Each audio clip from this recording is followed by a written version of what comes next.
This is one of the biggest annual migrations of people anywhere on Earth. Millions of Indonesians have started leaving urban centres for their hometowns and villages ahead of the Muslim holiday season of Eid.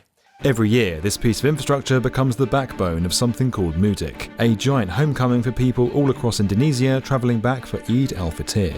Special services are laid on for trains, ferries and planes. There's even live coverage of the traffic as hundreds of thousands of people return to their hometowns and villages in Sumatra. It's a major test for Indonesia's roads and bridges, and it can be a bit of a struggle, until now.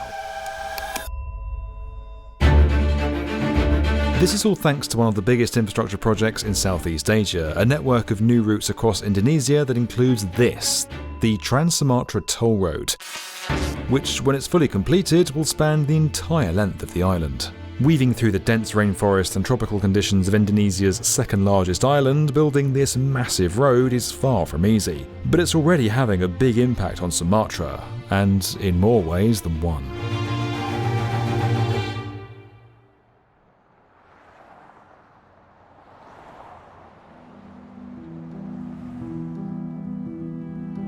Sumatra is roughly the size of California, and it produces nearly a quarter of Indonesia's GDP. Despite that, getting around it is not exactly straightforward. The island has a small and largely disconnected rail system, and travelling by road for any significant distance means you're in for a bit of a bumpy ride. That's why in 2015 the Indonesian government announced the construction of the imaginatively named Trans-Sumatra toll road.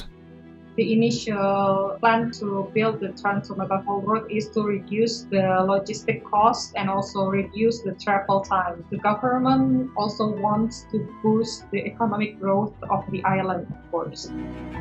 The plan was huge. The road would stretch for nearly 3,000 kilometres from the port of Bakauheni in the south to the city of Bandaraki in the north. The main highway would provide a link from the south to the north of the island, and roads would branch off to connect cities along the more remote western coast, as well as towns and ports to the east. It wasn't cheap. An eye-watering $37 billion was earmarked to complete the project over a nearly decade-long construction period. The contract was given to Hutama Karya, and work began in 2015. Now, if you were to imagine the ideal conditions to build a road in, it would probably look something like this. First, you take a nice long flat stretch of ground and make sure there weren't any rivers or other roads in the way which you'd have to build bridges over. Ground conditions are pretty important. You'll need strong, dry, well-compacted soil which can stand up well under the weight of all your traffic. Water's a big no-no as it can seep into the ground and weaken the foundations, and you'll need to avoid any extremes of temperature or humidity, which can also stress and degrade the quality of the road. Finally, to make your life easier, you're going to want to make sure that the land you're building on is clear and obstacle-free, so you don't have to waste time clearing a path. So, what's it like in Sumatra?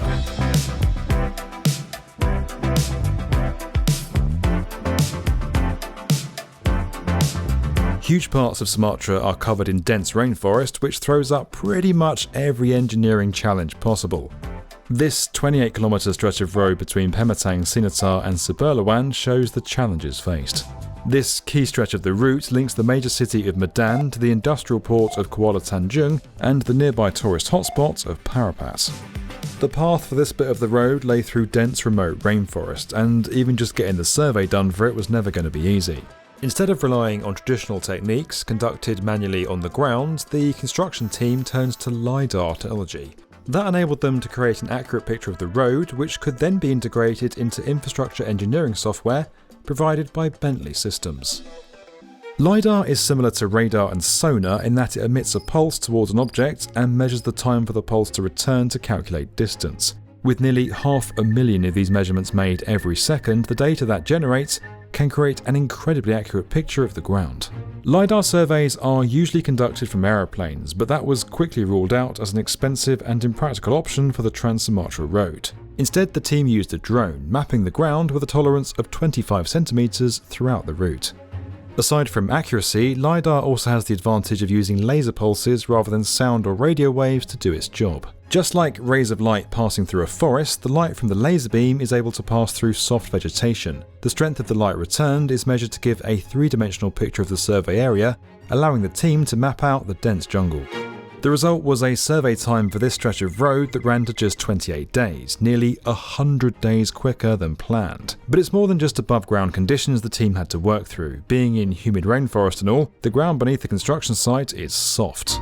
Soil samples showed areas of soft soil and clay 13 metres deep. You don't need to be an engineer to realise that that's not the ideal conditions to build a road that hundreds of thousands of people are going to be driving on. It will be crossed heavily by the large trucks, and then it will create some cracks when the soil are not solid or not giving reinforcement. To add stability to the road, a fabric membrane known as a geotextile was laid under the 6-metre embankment. This helped water filtration and reduce the stress on the soft underlying earth. The geotextile basically consists of the non-woven polyester and polypropylene. It's like a layer that can be thrown on the top of the soil to prevent the soil displacement. It has the ability to separate and reinforce the soil itself. Now, managing a project that includes everything from soil samples to LiDAR mapping needs a powerful set of tools to make sense of the vast amount of data. For this, the team at Hutama Karya turned to Bentley, whose suite of programs has made them an industry leader in infrastructure engineering software.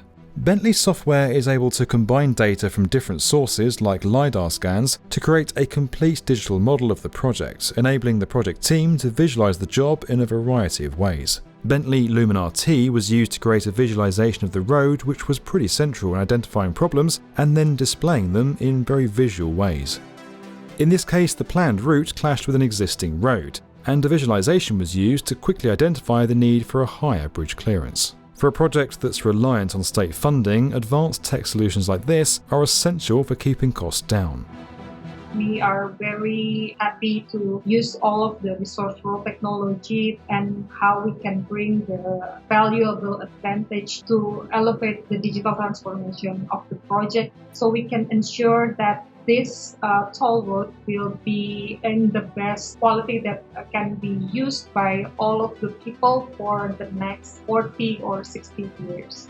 When the road is completed, it'll have major benefits for Sumatra's economy. As well as a booming tourist industry, the island boasts enormous mineral wealth, which once earned it the nickname the Island of Gold. Sumatra has huge deposits of oil, silver and coal, and is a major producer of tea, coffee, rice and corn. With journey times due to be cut in half by the road and logistics costs reduced by 30%, these export industries will all benefit massively from the project. But who in turn will benefit from that economic development?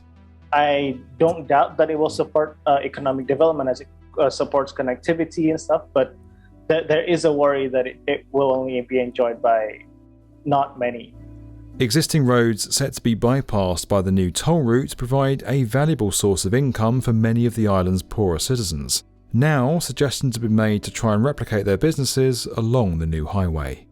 Local communities will have their small, medium businesses that have been through more than 10, 15 years having stalls in the road where a lot of people would come and stop by either for their lunch, their meals, or even just to have their cup of coffee when they're, on a road trip break. There should be some sort of allocation or where existing businesses can open in the toll road where they plan to make a lot of rest areas. Will there be opportunities for the existing communities to open there? If they do, will there be subsidies for them as well?